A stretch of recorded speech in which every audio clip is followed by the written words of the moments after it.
Ouais, fait que 2019, y a-tu des jeux que t'as trouvé pas C'est une pire? bonne année, il y a vraiment plein de bons jeux. Excusez les gars, je suis vraiment en retard là. Je vous demande pardon là.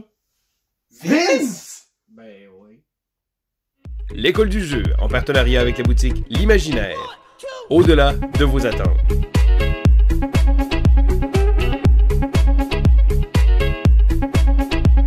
Bonjour et bienvenue à l'école du jeu. Mon nom est Sylvain et je suis avec JP et Vince. Allô Salut! les cocoricots. Alors aujourd'hui, on vous propose notre fameux top 10 des jeux de 2019, donc des jeux qui sont sortis en 2019 et on va diviser cette vidéo-là de façon un peu spéciale pour vraiment que vous ayez une bonne idée là, de ce qu'on a apprécié. Vince, parle-nous-en un peu. Ouais, en fait, une petite mention, on va baser nos années de sortie selon BGG, Board Game Geek. Tout à fait.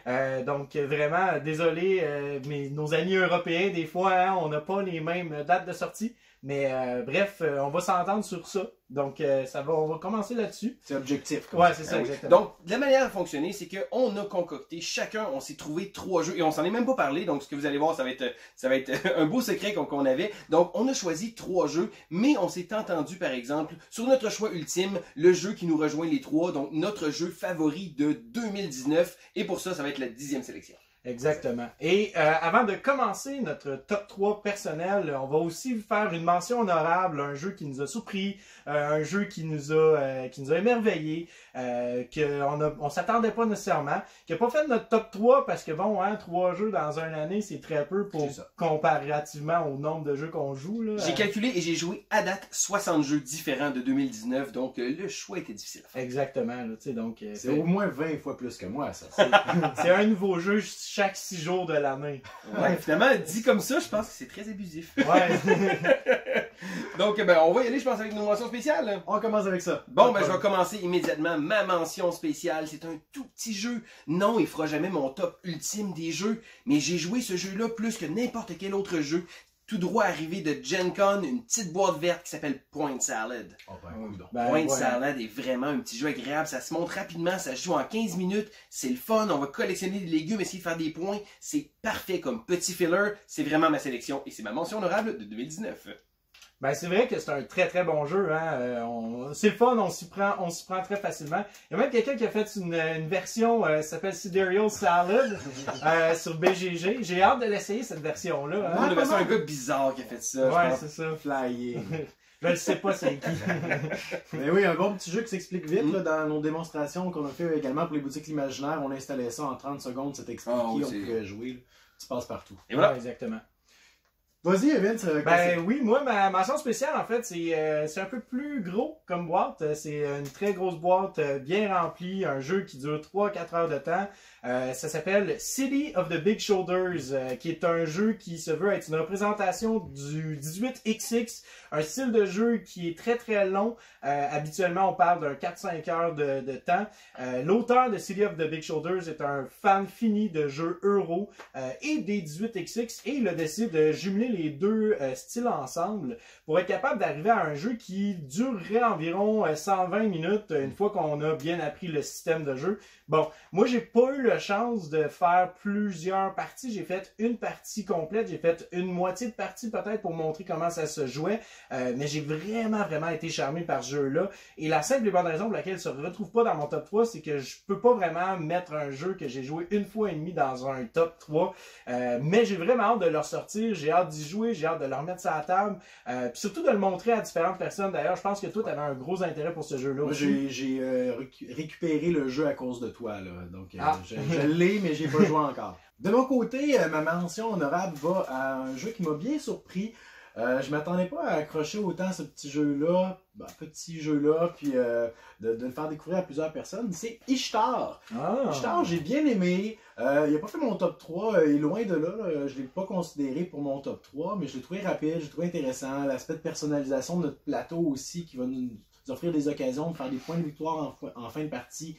Différentes à chaque fois, rapide à 2 joueurs, rapide à 4 aussi, là, ça joue en moins d'1 heure, c'est sympathique, c'est super beau, le jeu prend vie au fur et à mesure qu'on joue. Moi j'ai bien aimé, c'est ma mention honorable. J'ai joué une partie justement cette semaine, c'est la première expérience, j'ai bien apprécié. Ouais, c'est sympathique. Ouais, puis j'aime beaucoup, justement, il y a un gros côté rejouabilité, où est-ce qu'on peut choisir différents pouvoirs à chaque partie. Puis surtout, quand tu commences le jeu, tu sais pas trop qu'est-ce qui fait des points, mais finalement, à un moment donné, quand tu commences à jouer, tu fais « Ah, tu sais, il y a plein de choses qui font des points, puis à un moment donné, tu peux juste décider de t'en aller vers une direction ou une autre. » Puis pas mal, tout est quand même assez équivalent là, de ce que j'ai compris, de ce que j'ai vu de ma partie. Là. Ouais, moi, j'ai fait 5 parties jusqu'à présent. Il n'y a pas une stratégie vraiment dominante et tout ça. Là. Ça va vraiment dépendre des opportunités qui vont se placer en cours de partie. Ouais, c'est ça. Non, c'est un très très bon jeu. Excellent choix. Donc, c'est nos mentions honorables. Numéro 3. Alors, mon numéro 3 pour 2019, eh bien, c'est un jeu Legacy, hein, étonnamment. Un jeu de campagne assez particulier, merci, qui se nomme King's Dilemma. C'était le jeu que j'attendais le plus du Gen Con et je ne suis pas déçu jusqu'à maintenant. J'ai fait environ 6 ou 7 parties jusqu'à date. On parle d'un jeu de campagne qui peut durer jusqu'à 15 parties environ.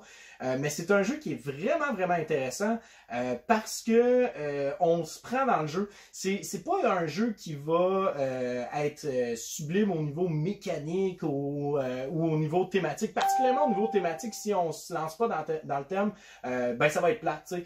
Fait que ce qui est le fun, c'est vraiment le jeu de rôle, de s'immerser dans le jeu, dans les histoires qui vont être devant nous. Et surtout, ce qui devient intéressant, c'est toutes les décisions, puis voir le royaume se scraper devant nos yeux, parce que, grosso modo, dans King's Dilemma, on est des servants du roi, et on va lui donner notre opinion, et on va voter à travers le jeu pour différentes raisons, comme par exemple, tiens, il y a un marchand qui arrive, qui veut nous vendre du pain vraiment pas cher, mais on sait pas trop de comment a été fait le pain, est-ce qu'on décide de lui acheter pour sauver un petit peu d'argent, puis économiser, ou on décide de refuser, puis que le peuple crève de faim quand même. Alors là, à ce moment-là, on a une discussion autour de la table, et là, après ça, on peut briber les gens, on peut leur donner des pots de vin, merci, et par la suite, ben, on prend une décision selon le nombre de votes que chacun a décidé de placer, et par la suite, ben, on ouvre une enveloppe où on va avoir un résultat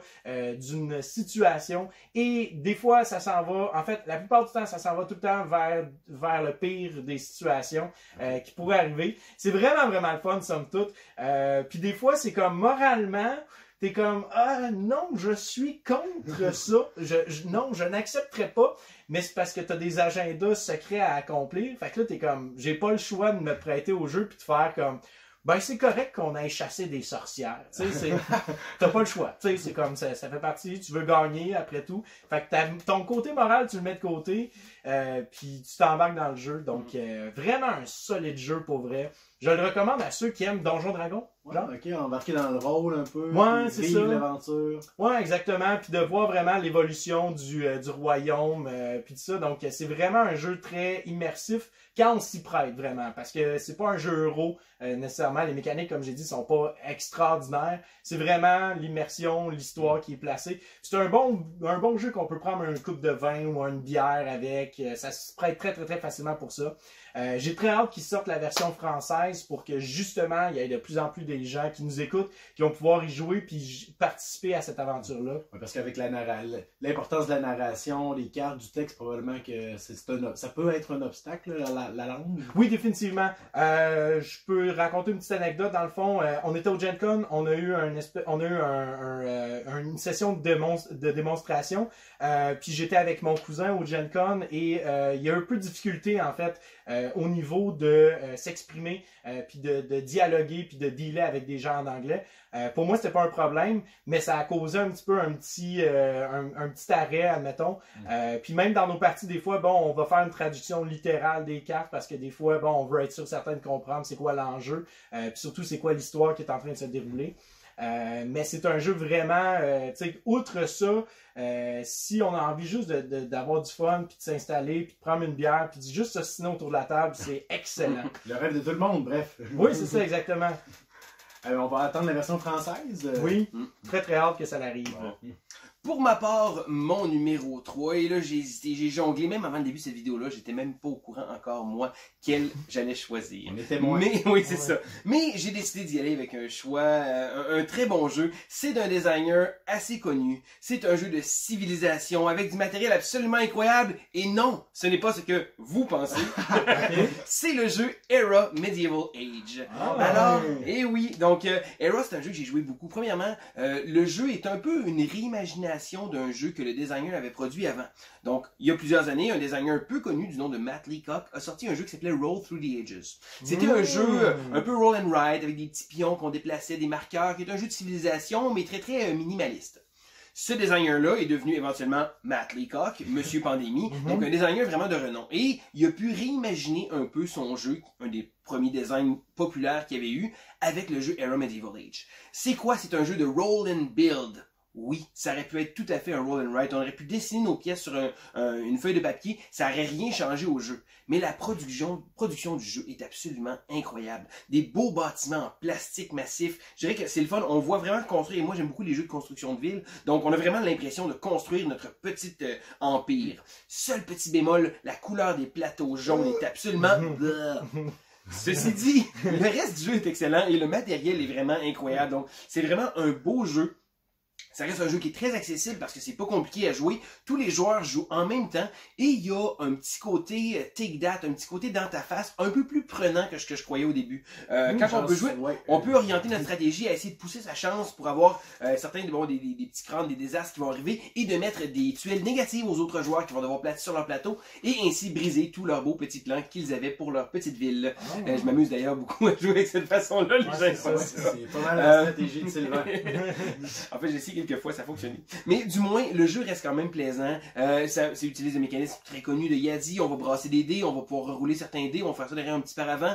On va après ça appliquer nos résultats, faire des ressources, acheter des bâtiments, essayer de marquer des points. Je trouve que le jeu se joue tellement bien, une belle présence sur la table et c'est agréable peu importe le nombre de joueurs. Les conditions de fin de partie, ça se termine quand il va y avoir certaines piles de bâtiments qui vont être terminées. Donc au départ, on a l'impression que le jeu avance tranquillement, mais plus ça avance et après ça, le jeu prend une tournure très très rapide. Et là, en dedans de 1 ou 2 tours, c'est comme, ok, c'est fini là, boum. Et c'est pour ça, je pense que c'est un jeu que j'ai joué beaucoup. C'est un jeu que je me vois jouer encore beaucoup dans les années à venir. C'est le jeu Era Medieval Age. C'est super, j'y ai joué juste une fois, j'ai hâte d'y rejouer. Puis moi, ce que j'ai trouvé difficile, c'est vraiment la première partie, de comprendre, la mémoire est super, mais de comprendre, ok, là, je viens de construire une scierie, je pense, donc là, ça augmente ma production de bois, donc il faut s'en souvenir, parce que normalement, on génère les ressources avec les dés, c'est de se souvenir des petits avantages comme ça, mais au final, il n'y en a pas tant que ça. Non, il n'y en a pas tant que ça, puis souvent, quand il y a une personne, moi, souvent, ce que je vais faire, j'essaie de le rappeler aux autres joueurs en disant, écoutez, là, tout le monde qui a des fermes, on produit de la nourriture, des choses comme ça. C'est ça. Ouais. Donc, c'est pas comme trop, mais c'est juste qu'au début, avec toute la liste, là, je sais pas combien que de bâtiments, ça paraît imposant. Oui, il y en a beaucoup, ça peut paraître impressionnant. C'est pas évident aussi des fois, comment je vais partir ma ville, comment je vais la faire, mais ça reste un bon jeu. Ouais. Puis, mais le côté tactile, est-ce qu'il est fiddly, tu sais, parce que j'ai pas encore joué au jeu, mais j'avais l'impression que justement avec toutes les petites composantes, puis essayer de les insérer dans le plateau personnel, est-ce qu'à un moment donné, ça devient un petit peu difficile à gérer tout ça? Ou non, ça se fait très bien. Je dirais qu'un coup qu'on comprend un peu le concept, ça va très très bien et c'est un jeu qui est très agréable.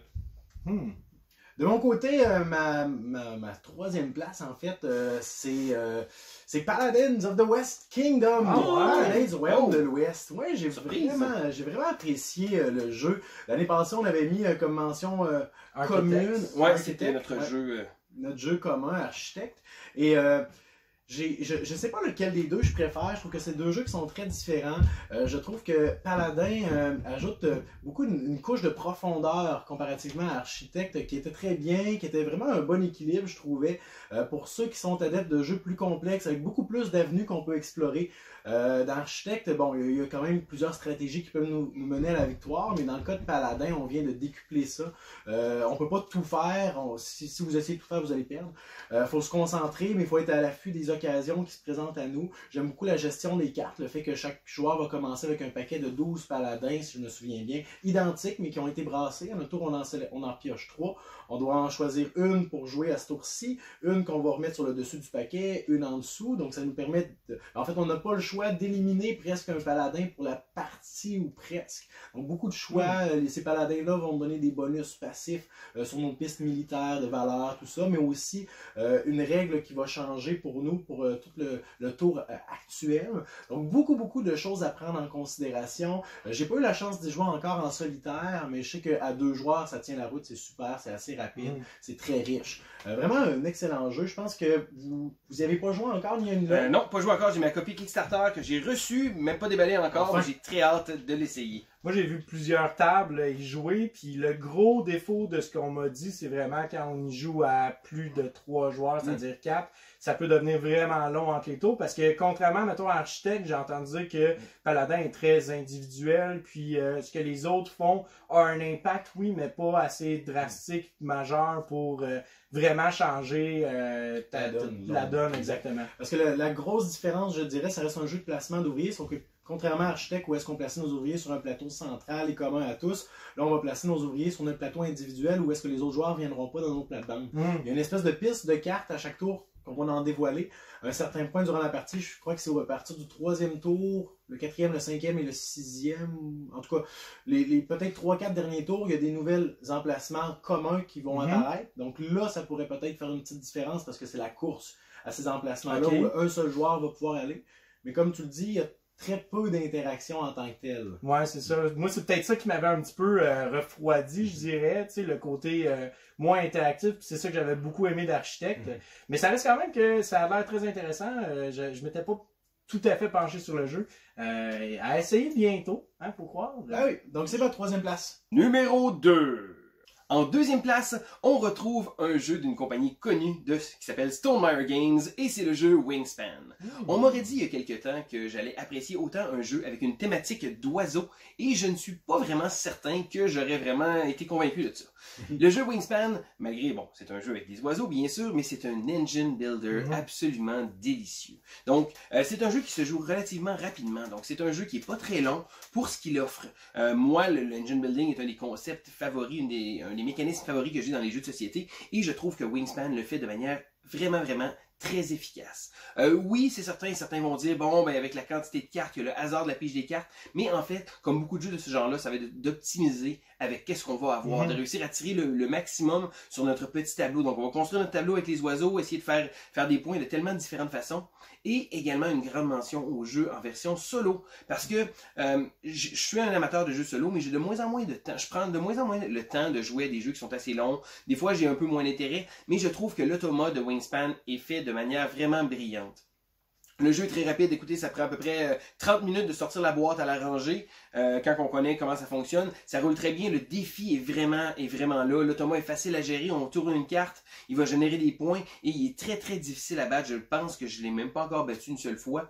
J'ai joué peut-être 5-6 parties solo, mais c'est vraiment un jeu que j'apprécie. Et malgré le fait que le thème va peut-être en rebuter certains, mais en attirer d'autres, parce que je dirais que c'est vraiment très original. Je dirais que la designer Elizabeth Hargrave, c'est son premier design. Vraiment surprenant, très impressionnant. Elle a pris d'assaut le monde ludique. Et une chose qui est intéressante avec Wingspan, qu'on parle un peu moins, oui, certains, je mets de côté un peu le jeu, mais l'impact que ce jeu-là a eu à grande échelle. Le jeu a été cité dans des magazines de renommée, que ce soit justement pour son thème original, mais aussi la designer en tant que telle. Les femmes ont une place pas très présente, je dirais, comme designer, mais de plus en plus il y en a. Et c'est pas qu'il n'y a pas des bons designers féminins, c'est juste que ce jeu-là a vraiment eu la présence, a eu le hype que Stonemaier Games s'est généré. Et il y a eu beaucoup de présence et ce jeu-là vraiment a été partout. Donc c'est vraiment une belle vitrine pour notre hobby. Le jeu Wingspan est mon numéro 2.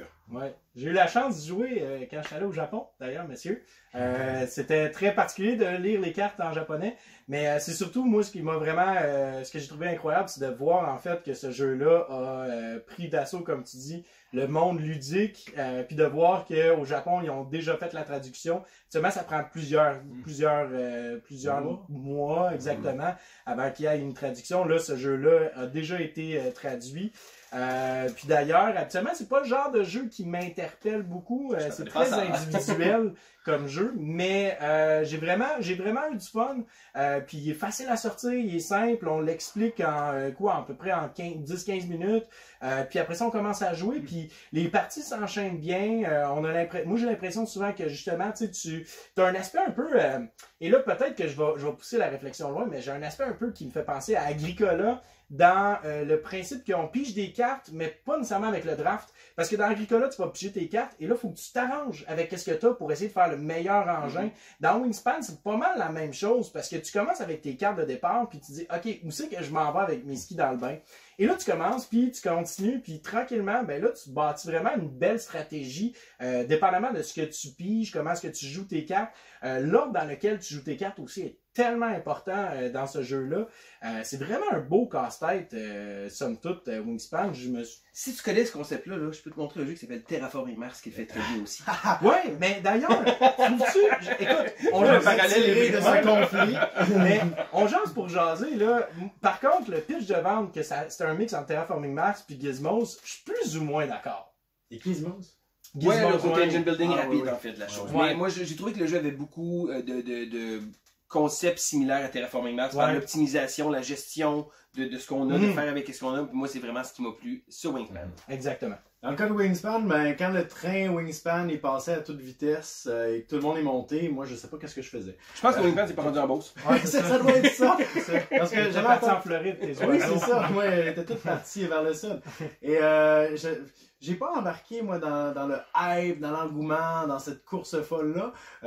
L'ironie du sort, c'est qu'on revient tout juste d'aller magasiner les trois ensemble et les deux gars ont mis dans mon panier une copie Wingspan. Parce qu'ils pensent que ils jugent que ça manque à ma culture ludique. Tout à fait. Alors très prochainement, vous devriez m'entendre en parler, là, mais à vous écouter parler, ça a l'air d'être un bon jeu.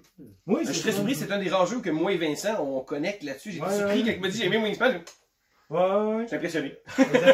Je suis pas si bad boy que ça, tu sais. De mon côté, deuxième place, je pense que ça va être mon jeu surprise pour vous les gars. Je sais pas si vous vous attendez à ça. Je peux pas faire surprise. C'est le jeu Sierra West. Sierra West. Oui, Sierra West. Quand j'ai récupéré ma copie, j'étais un peu méfiant. Je pensais que j'aimais le jeu, que j'allais aimer le jeu, mais en lisant les règles de plus en plus, je me dis ok, ça c'est un jeu que je vais aimer, là, puis que ma femme va aimer aussi. Et en y jouant, j'ai vraiment été renversé par ce jeu-là. Je sais, Sylvain, tu l'as, puis tu n'y as pas joué encore, j'espère te convaincre. C'est un jeu qui est excellent.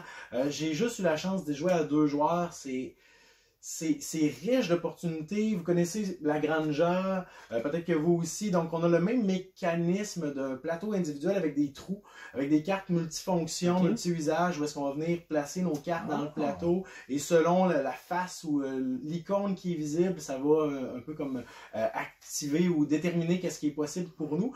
Mais on a rajouté là, vraiment une couche supplémentaire parce qu'il y a du placement d'ouvriers, il y a beaucoup de gestion de ressources, il y a du deck building à travers ça. Donc, on commence avec des paquets avec toutes les cartes identiques. Sauf qu'à notre tour, je pense qu'on récupère 3 cartes. C'est les 3 cartes qu'on doit jouer à notre tour. Mais là, il y a toutes sortes de choses à prendre en considération parce qu'il y a un aspect de planification aussi. Parce que toutes ces cartes-là, je dois les jouer en même temps. Mais là, l'ordre, vraiment 1, 2, 3, dans lequel je les joue, a de l'importance. Mais aussi, selon où je vais placer ma carte dans mon plateau, quelle icône va être visible. Mais aussi, il y a 2 pistes. Oui, mais ça mérite le doigt.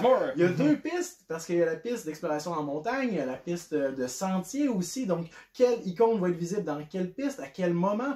Si je récupère une pépite d'or comme première activation, après ça se peut que j'augmente sur ma piste de sentier, ce qui va me permettre de me déplacer. Après ça, je vais être capable de creuser dans la montagne, récupérer la carte, qui va être possible pour moi d'utiliser au prochain tour. Donc, tout un aspect de casse-tête, vraiment, vraiment prenant. Et je trouve que l'aspect de casse-tête, on peut décider de ne pas optimiser ça, puis de dire, bon, ben, parce que c'est vraiment le genre de jeu qu'on pourrait passer 20 minutes à analyser notre tour. Okay. Je pense que, peut-être pas 20 minutes, là, mais passer du temps à analyser pour vraiment optimiser le plus possible. Je pense qu'à un certain moment donné, il faut faire des choix puis y aller avec ce qui est le plus logique ou le plus efficace sur le coup un peu. Mais vraiment, vraiment intéressant. Ce que j'aime aussi, c'est que dans le jeu, on n'a pas le choix de choisir un des 4 modules. On ne peut pas jouer avec les 4 modules simultanément.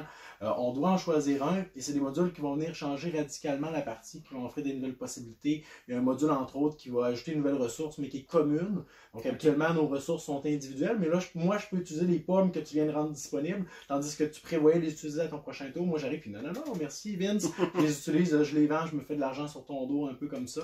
Il y a toutes sortes de modules qui viennent de changer la partie. Pour moi, ça a vraiment été une super découverte. Et c'est ma position numéro 2, amplement méritée. Ouais, j'ai une copie, j'ai très hâte de jouer. Là, ton pitch de vente me fait donner le goût encore plus de sortir.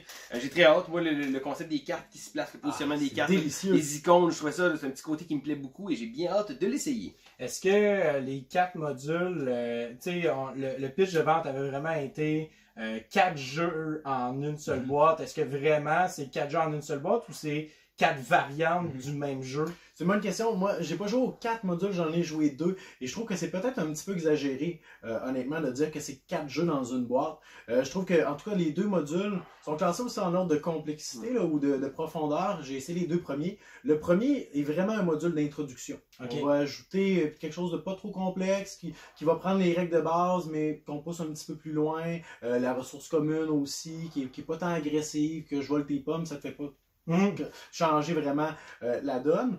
Le deuxième module avec les kayaks, les poissons, va venir changer un petit peu plus, va vraiment ajouter comme oh maintenant on peut faire ça, il y a une autre piste qui est disponible en bas, il y a la gestion des poissons, les bateaux, tout ça, ça c'est vraiment rafraîchissant. Les 2 autres, j'ai hâte de les découvrir, mais c'est pas comme, j'ai pas l'impression de jouer à un nouveau jeu, c'est juste que ok ben j'ai la même base si on veut, mais maintenant j'ai de nouvelles possibilités ou des nouvelles règles qui viennent s'appliquer, donc ça vient tout simplement donner vraiment un vent de fraîcheur. Comme si c'était une extension dans le fond. Ouais, c'est comme si on avait comme 4 extensions, mais qu'on n'a pas le choix d'impliquer dans nos parties. Ouais. Puis encore une fois, tu sais, la même chose pour Paladin, j'ai entendu dire que le jeu justement à 3 ou à 4, ça devient vraiment long entre les tours. J'ai aucun intérêt de jouer à 4 joueurs. Ah ouais, à 3, je serais curieux, je l'essayerais certainement. Mais comme je disais, l'aspect de planification, l'ordre dans lequel on va résoudre nos actions aussi, ça peut devenir extrêmement long. Puis je pense qu'à 4 joueurs, là, moi je décrocherais. Parce que juste à 2, 2 c'est parfait là, vraiment. Là, je pense que ce serait mon jeu par excellence à 2 joueurs. Ben, peut-être pas mon jeu par excellence à 2 joueurs, mais je pense que c'est le configuration idéale. Ouais, configuration idéale. Merci pour la traduction, Sylvain. Mais à 4, là, je suis d'accord avec toutes les critiques que tu as entendues. Je l'ai pas essayé, donc je peux pas le déconseiller. Mais tu n'as aucun intérêt de le faire. J'ai aucun intérêt de le faire. Voilà. De mon côté, mon numéro 2, et là, j'ai le grand sourire, j'ai le sourire fendu jusqu'aux oreilles parce que ça a été un méga gros coup de cœur pour moi. Je tripe vraiment solide et j'ai vraiment hâte de vous le montrer, les gars. Je pense que je sais c'est quoi. C'est un jeu qui est sorti au Japon ce printemps, que personne n'a vu passer, que je suis donc bien content d'avoir été au Japon pour avoir ramené cette petite boîte-là. C'est un jeu qui se nomme Natsu Memo. Natsu veut dire été, Memo veut dire un mémo, donc c'est mémo d'été. Et grosso modo, bon, je vous mets dans le contexte un petit peu au niveau scolaire du Japon. Vous allez comprendre pourquoi. Au Japon, le curriculum scolaire est différent du nôtre dans le sens où est-ce qu'on commence l'école dans le mois d'avril. On continue jusqu'au mois de juillet, je pense, et le mois de juillet ou le mois d'août est un mois off complètement, sauf que les étudiants ont à faire des travaux pendant ce temps-là, et par la suite, ils vont continuer jusqu'au Nouvel An. Ils vont avoir 2 semaines au Nouvel An, et ensuite, on s'en va dans le mois de mars. Ils ont 2-3 semaines dans le mois de mars, et on recommence dans le mois d'avril. Le jeu nous plonge dans la peau d'étudiants lycéens du Japon pendant le mois de juillet ou d'août, donc pendant les vacances estivales. Et là, ce que tu dois faire, c'est gérer ton horaire du temps entre faire tes devoirs et jouer à des jeux vidéo. jouer à des jeux vidéo, faire du camping, jouer à des jeux de société, t'en aller au zoo, faire un voyage familial, bref, faire des activités avec les autres joueurs. Et le joueur qui a le plus de points, dans le fond, c'est le joueur qui est le plus cool d'entre tous. Parce que non seulement il a réussi à bien faire ses devoirs, mais en plus de ça, il est vraiment rendu populaire, puis il a vraiment passé un été incroyable. Mais c'est pas fini parce que les joueurs autour de la table vont essayer de matcher leurs horaires ensemble parce que c'est un jeu de roll and write, draw and write, un peu à la Welcome To, mais hyper interactif. Il y a un seul élément du jeu qui n'est pas interactif et le reste est tout super interactif. Au sens où est-ce que pendant mon tour, je vais piger une carte et ça va me dire, mettons, ben, on organise un barbecue. Et là, on va faire des points dépendamment du nombre de personnes qui vont y aller. Comme par exemple, si on a un nombre pair de gens, ben, tout le monde qui va y aller va faire 8 points. Si on a un nombre impair, ben, tout le monde va faire 5 points. Donc là, on va se regarder autour de la table et moi, en tant que joueur actif, je vais décider une journée qu'on y va. Fait qu'on peut dire, on s'en va le mercredi faire un barbecue. Et là, tout le monde ensemble, on va mettre notre main au milieu de la table, on va décider qui y va à 1, 2, 3. Et là, moi j'y vais, toi tu y vas. Yatta! On a 8 points, donc là on marque dans notre horaire 8 points, barbecue. Et là, l'affaire c'est que non seulement ça, les joueurs qui y vont, des fois, vont avoir à assigner des cœurs aux autres joueurs. Donc, tu as une deuxième petite feuille en dessous. Et là, tu vas assigner des cœurs aux joueurs que tu veux. Et à la fin de la partie, si tu as développé le plus de cœurs avec un joueur, ça veut dire que tu as développé vraiment une belle affection pour cette personne-là et tu vas gagner des points supplémentaires. On est tellement manga. Oui. Et, mais le jeu est tellement bien fait parce que si, mettons, tu te retrouves forever alone, tu te retrouves tout seul à ton barbecue, ben, tu fais un petit peu de moins de points parce que bon, c'est pas tant hot que ça. Mais tu reçois un titre honorifique. Donc, par exemple, si tu t'en vas au zoo tout seul, ben, tu obtiens le titre honorifique de zoologiste. Et plus que tu obtiens des titres honorifiques, plus que tu peux faire des points en fin de partie. Ah, intéressant. Oui, et évidemment, le principe de devoir.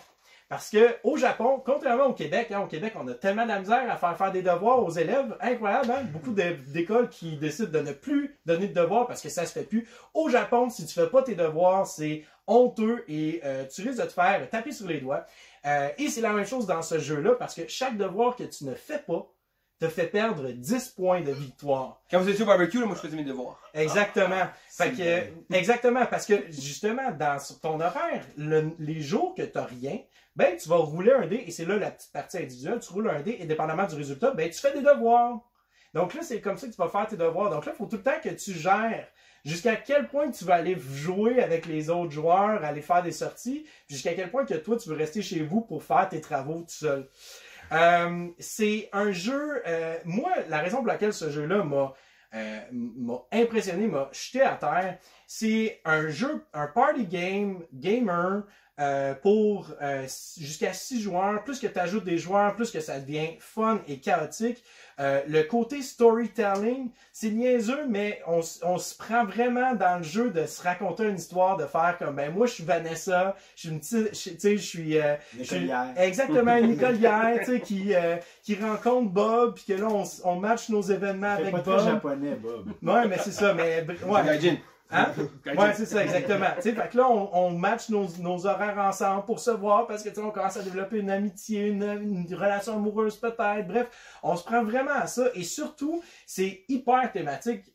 Beaucoup de roll and write, c'est souvent le casse-tête individuel qui devient intéressant. T'sais, par exemple, on parle de Gang Sean Clever, qu'on lance le dé, puis que là, on commence à écrire. Et là, ce qui devient intéressant, c'est de matcher pour faire le plus de points. Mais dans ce jeu-là, c'est un casse-tête qui est comme social. C'est-à-dire que je veux me casser la tête pour aller avec toi, Sylvain, par exemple, en sortie au zoo. Parce que si je vais avec toi, on va développer une belle amitié, etc., etc. Mais en même temps, j'ai pas envie de manquer ma journée de devoir parce que là, tu sais... Donc, c'est vrai. Puis c'est super interactif. Contrairement justement au roll and write habituel, où est-ce qu'on est beaucoup dans notre tête, on va cadrer, on va structurer notre tour pour faire le plus de points. Là-dedans, c'est plus qu'on est interactif, plus que l'interaction, plus qu'on fait des points et on s'y prend vraiment, tu sais, de juste lever notre main, de faire « Hey, nice, on va aller dans un barbecue ». C'est tellement proche de notre réalité en même temps de faire des activités comme ça qu'on se raconte des histoires, tu sais. ça a vraiment été un coup de cœur.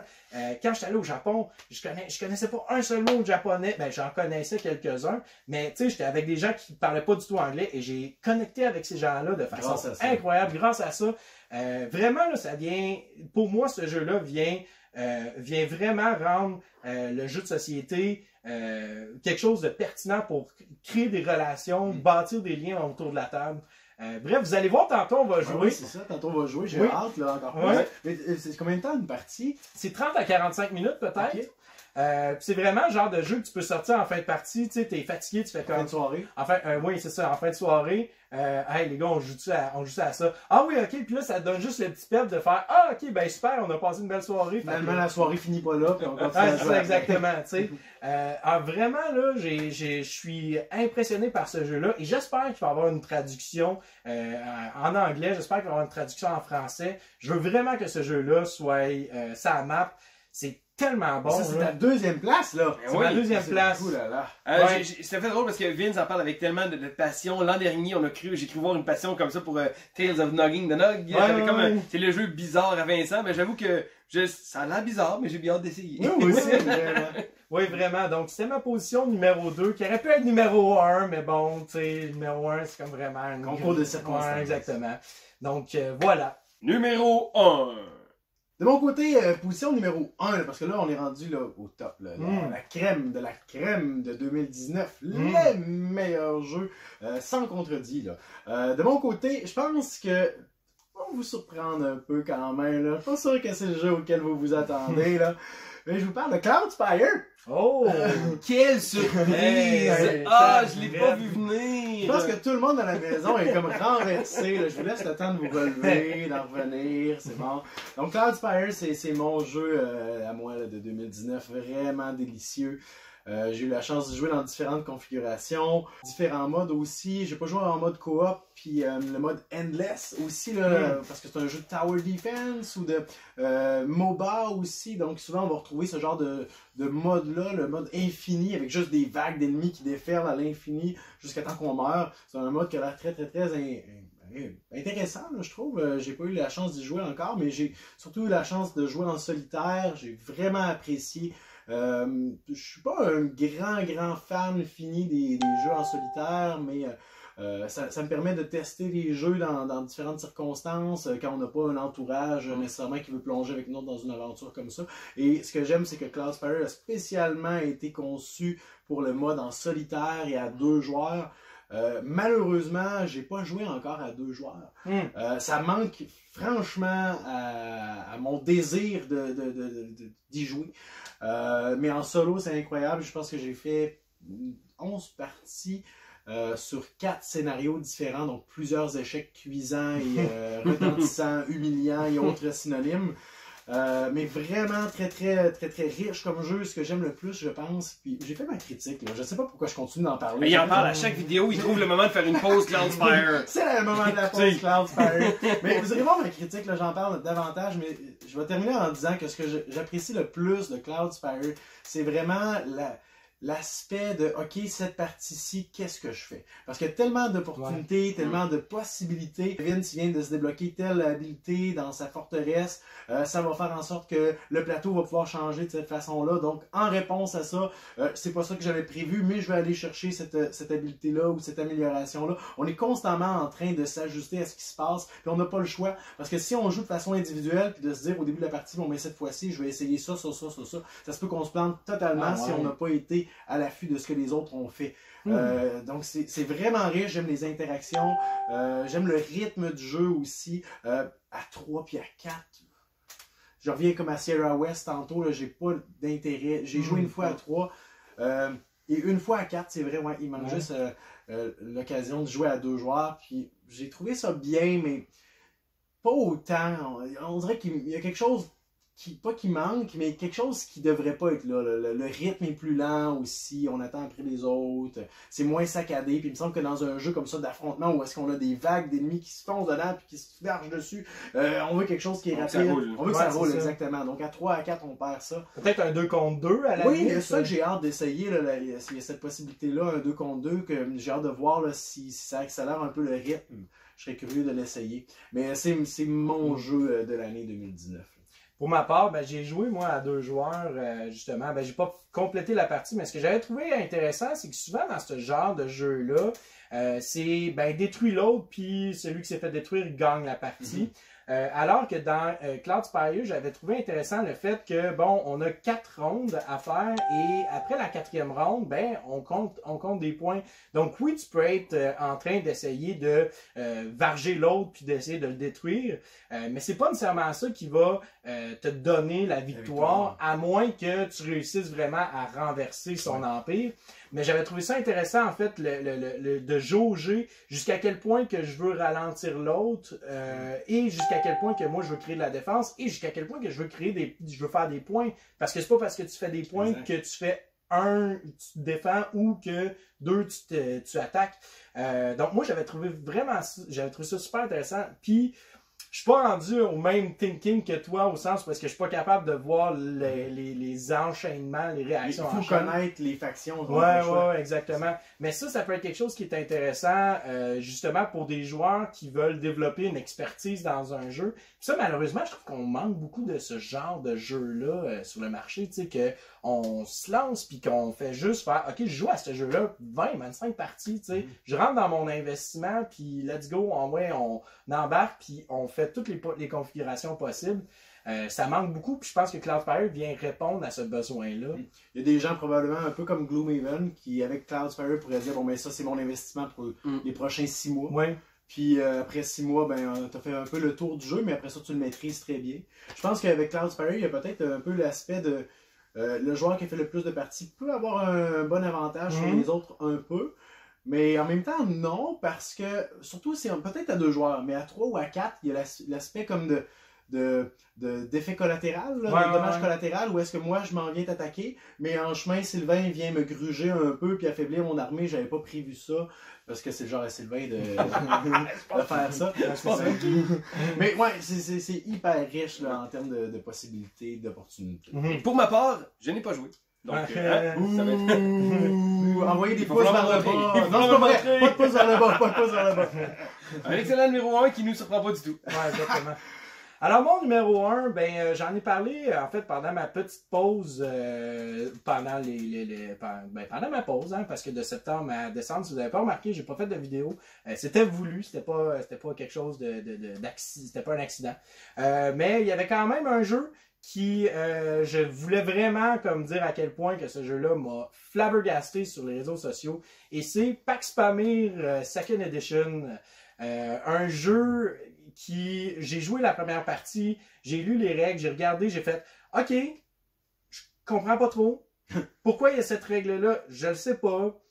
Puis même quand je l'expliquais, il y a des joueurs qui me demandaient, ouais, mais pourquoi est-ce qu'on devrait appliquer ça? Les règles disent. Les règles disent. Faisons tel quel. Et là, à un moment donné, tu commences à jouer. Et là, après ta 3e partie, tu fais, ah ben, tabourette.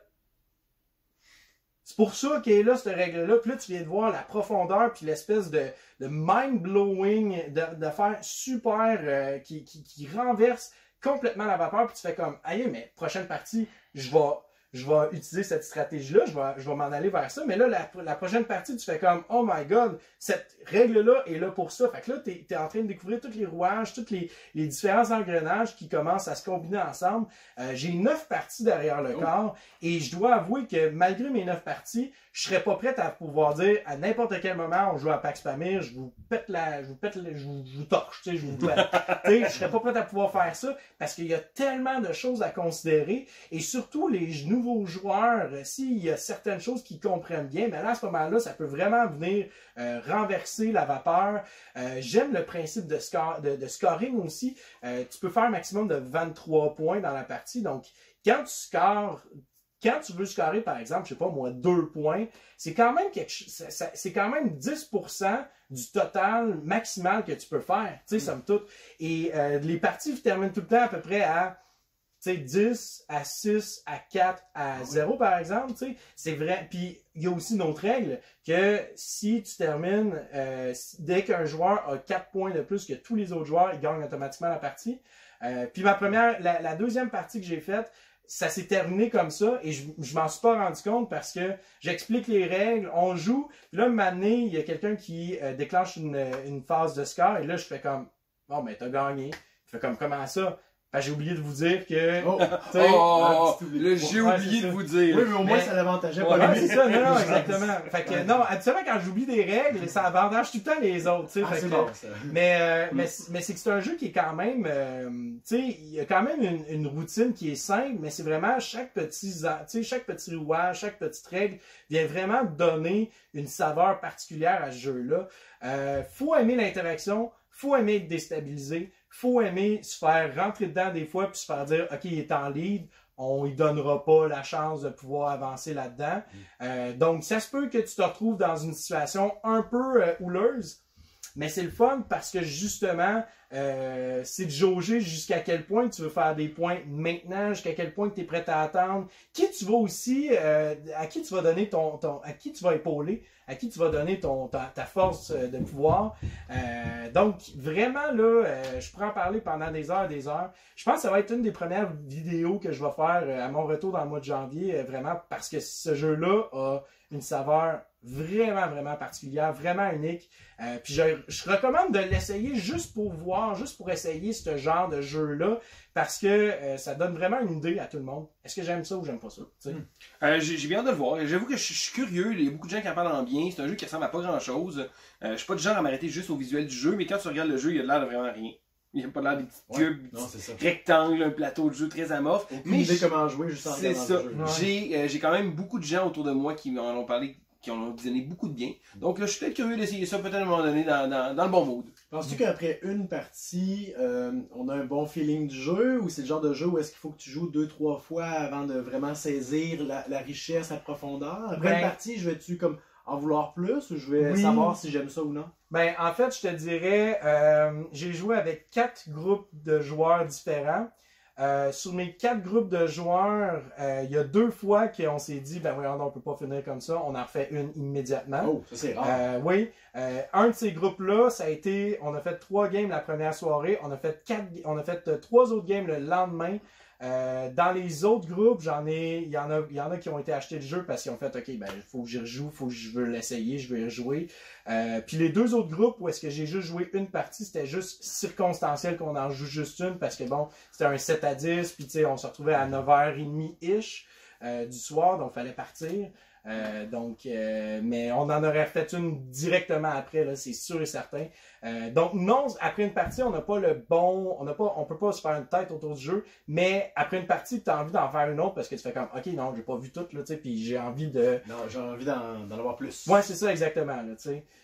Vraiment, là, un jeu superbe à considérer si vous aimez les jeux d'interaction, contrôle de territoire. Puis surtout, c'est simple, tu sais, c'est vraiment, vraiment simple comme jeu. Malgré plein de petits détails, à la base, c'est relativement simple. Une fois que tu t'accoutumes au jeu, là, ça roule bien là, aussi. Là. Intéressant. Donc, on est rendu à mon numéro 1 à moi. Et là, c'est quelque chose que je sais que les gars ont pratiquement zéro intérêt pour ça. Si vous suivez la chaîne, vous avez vu mon intérêt grandissant au courant de la dernière année par rapport à ça, par rapport aux Wargames, les jeux de miniatures, et c'est le jeu Warhammer Warcry. On l'a perdu. Et voilà, complètement. Donc, ce qui se voulait être un petit orteil dans un type de jeu différent, s'est avéré être une belle sauce. Je me suis mis comme un plongeon, ouais, c'est ça. Ouais. C'est pas juste une petite saucette, ça a été un plongeon complet. Warcry, qu'est-ce que c'est? C'est un jeu de miniature, un jeu de skirmish, donc un jeu d'escarmouche. On peut jouer à 2 joueurs, on peut jouer à plusieurs joueurs. Et là, bon, la plupart des gens vont voir ça. Bon, encore des petites miniatures, c'est du Warhammer, c'est trop compliqué, c'est trop long, des choses comme ça. Mais ce que je trouve d'intéressant avec Warcry, c'est que le jeu est très accessible. Et là, je m'explique, c'est certain, le coût du jeu est assez élevé. Veux pas, la qualité de production est absolument incroyable. Et c'est quelque chose que les gens souvent vont voir, ils vont voir le prix de la boîte. La boîte de départ, c'est un coût exorbitant, mais pour ce que ça contient, du matériel, la qualité que c'est pas si pire que ça. Oui, il faut savoir à quoi s'en tenir, mais Warcry a l'avantage justement d'être très accessible. Donc là où Kill Team, même qui est un jeu aussi quand même pas trop long, qui utilisait un jeu d'escarmouche aussi, mais Warcry le prend, mais va, ce qu'on appelle streamliner, vont épurer ça jusqu'à un tel point où que les gens qui aiment ce genre de jeu-là vont faire « Oh, c'est bien trop simplifié », mais c'est pas une mauvaise chose parce que ce jeu-là n'importe qui me dirait, hey, tu veux me montrer, montre-moi donc ça, tes petits jeux de bonhomme, là. C'est Warcry que je vais sortir parce que le jeu s'explique rapidement. Le jeu a une variété absolument incroyable. Donc, il n'y a pas 2 parties qui vont être pareilles parce qu'à chaque partie, on va avoir 4 decks de cartes. Il y en a un qui va nous dicter quel type de terrain on va avoir, donc la manière d'assembler le terrain. La deuxième va nous dire les endroits de départ. La troisième va nous dire une mission. Et la quatrième va rajouter une petite twist intéressante. Donc, c'est pratiquement impossible qu'il y ait 2 parties identiques. Le jeu va se renouveler constamment. Et la quantité de miniatures qu'il peut avoir, oui, mais comme Kill Team, c'est un jeu qui utilise des petites quantités. Donc, au lieu d'avoir 30-40 modèles sur la table, les parties durent 3, 4, 5 heures, comme dans le Warhammer, bien là, les parties durent entre 30 à 45 minutes. On a 5 à 10 modèles sur la table. Le jeu a vraiment un effet cinématique très très prenant parce que les règles sont épurées.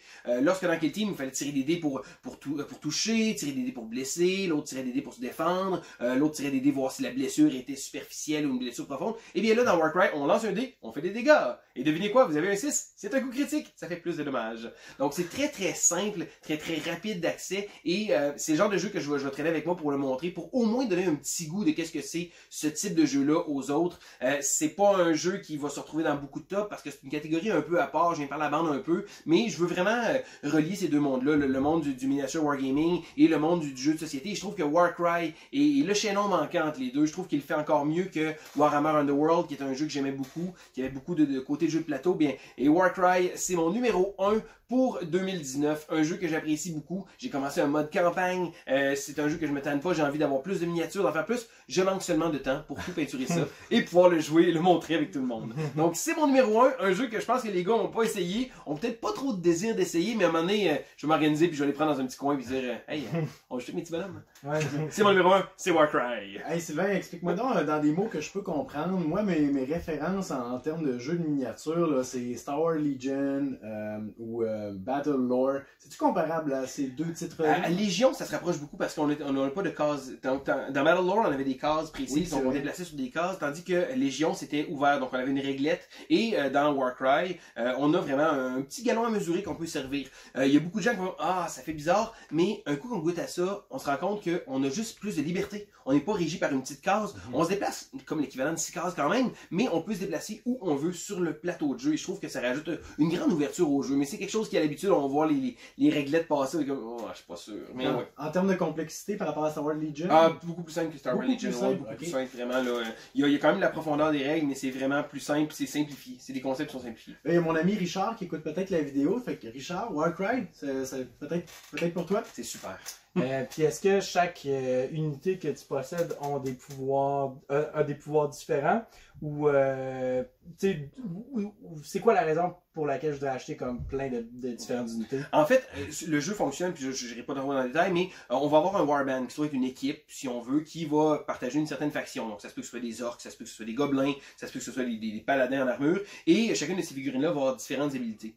Une chose qui est intéressante avec le jeu, c'est le système de dés, parce que le jeu a un concept de dés. Donc, pour activer nos pouvoirs, on va avoir 6 dés et on va regarder les doubles et les triples. Donc, certains pouvoirs vont demander d'avoir un double. Donc, on utilise le double pour faire une attaque tourbillonnante. On utilise un triple pour faire une attaque double. Donc, chaque personnage va avoir certaines habilités disponibles à leur égard. Et là, ils ont vraiment simplifié parce que chaque personnage n'a pas des habilités différentes, des choses comme ça.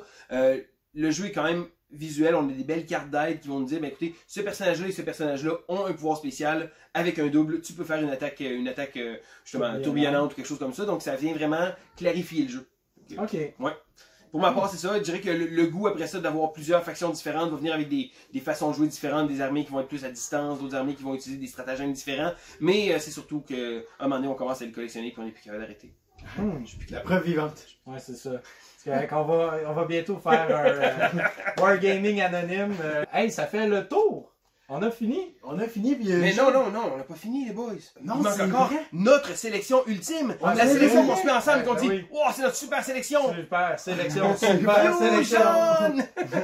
Alors, on s'est mis d'accord sur un titre d'un jeu de 2019 qui faisait l'unanimité pour tous les trois. Un jeu qu'on a joué assez pour vont être à l'aise de le placer là. Tout à fait. Et pour dire que c'est notre jeu, que tous les trois on est d'accord, qui s'est distingué en 2019. Parce que sans parler de nos choix individuels, parce qu'on a une petite surprise, on a genre dit un peu dehors, mais qu'est-ce que vous avez? Y a-t-il un jeu qui s'est démarqué, puis qu'on regardait les jeux qu'on avait un peu tous joués? Et ce titre-là, ça se trouve être un des rares titres que les trois on a joué, mais un des rares titres que les trois on a eu autant de plaisir à le jouer. Ouais.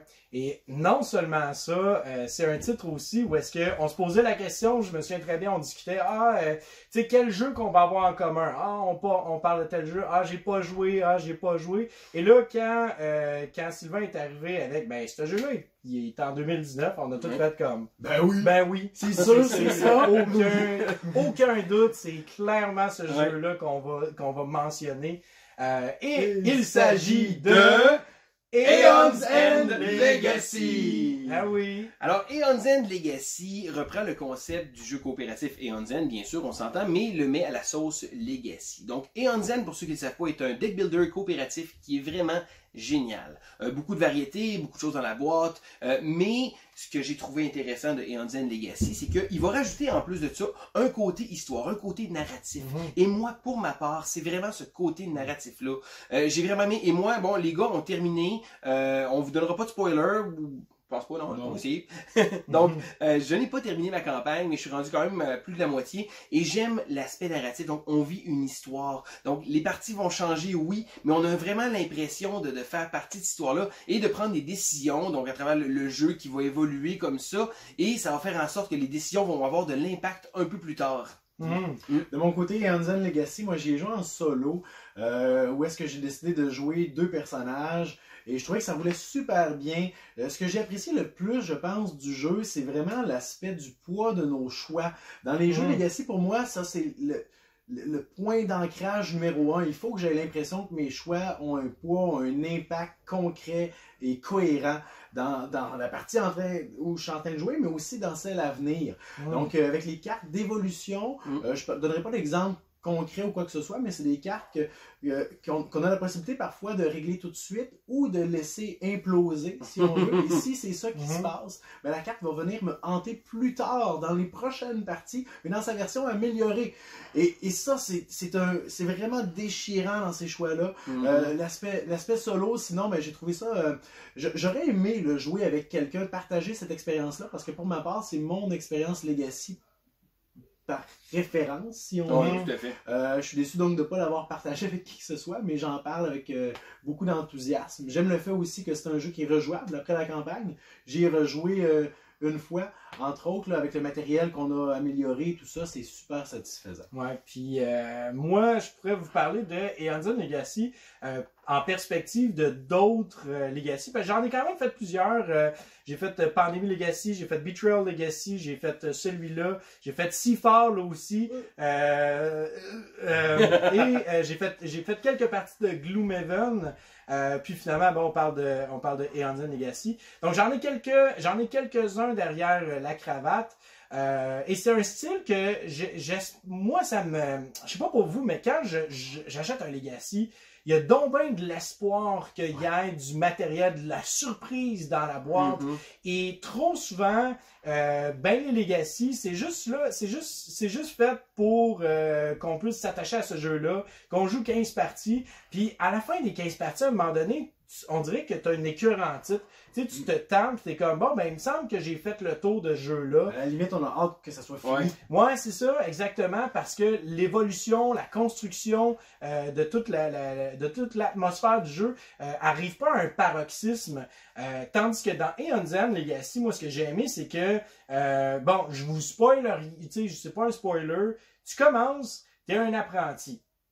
Puis, ben, à travers toutes les différentes parties, ben, tu commences à évoluer, puis tu commences à pimper un peu ton personnage, et à chaque partie, il y a quelque chose de nouveau. Tu es tout le temps en train de déballer quelque chose, tu es tout le temps en train de faire « Ah, c'est bien hot ça! » Puis, tu sais, c'est vraiment cool. « Ah, c'est vraiment le fun! » Wow, l'aspect qui, tu sais, ça va donc bien amener quelque chose de nouveau.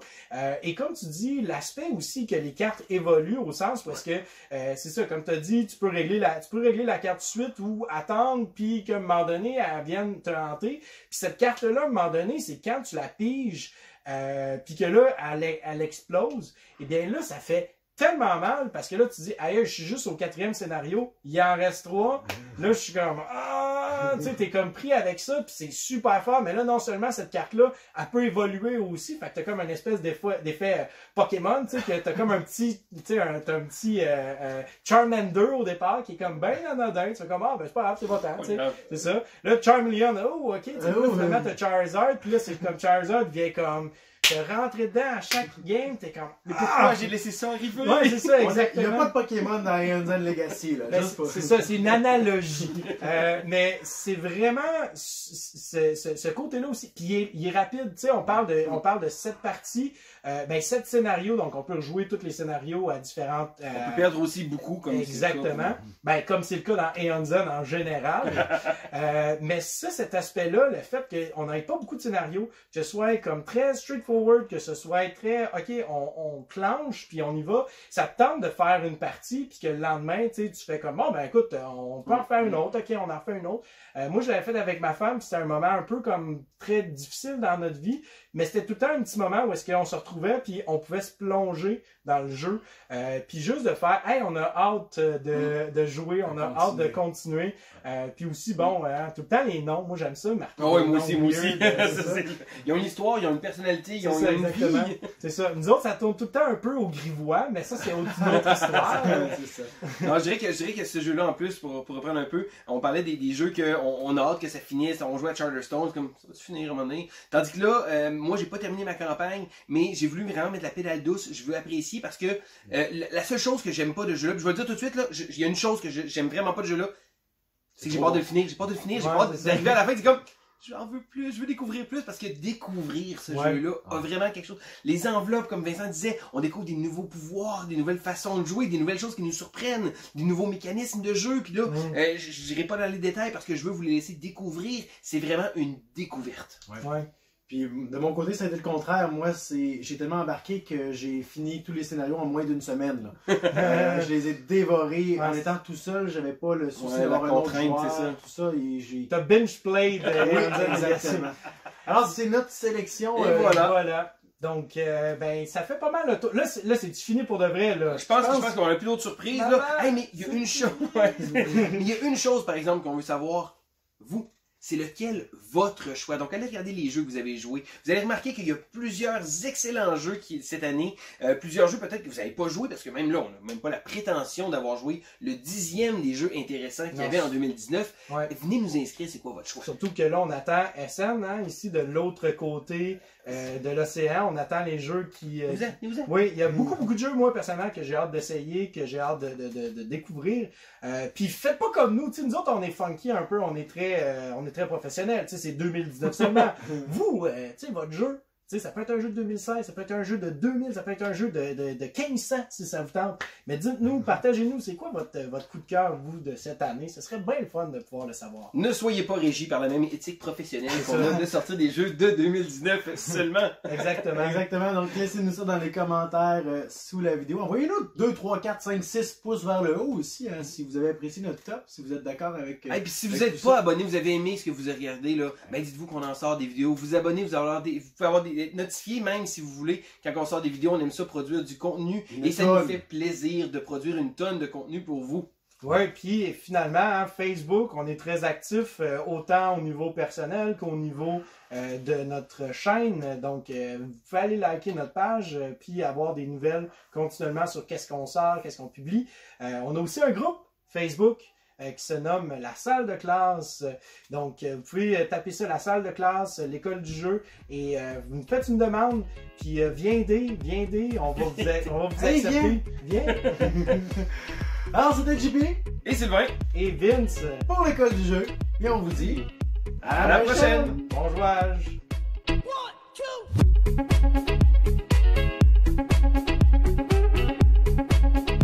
Hey les boys, ça enregistrait pas.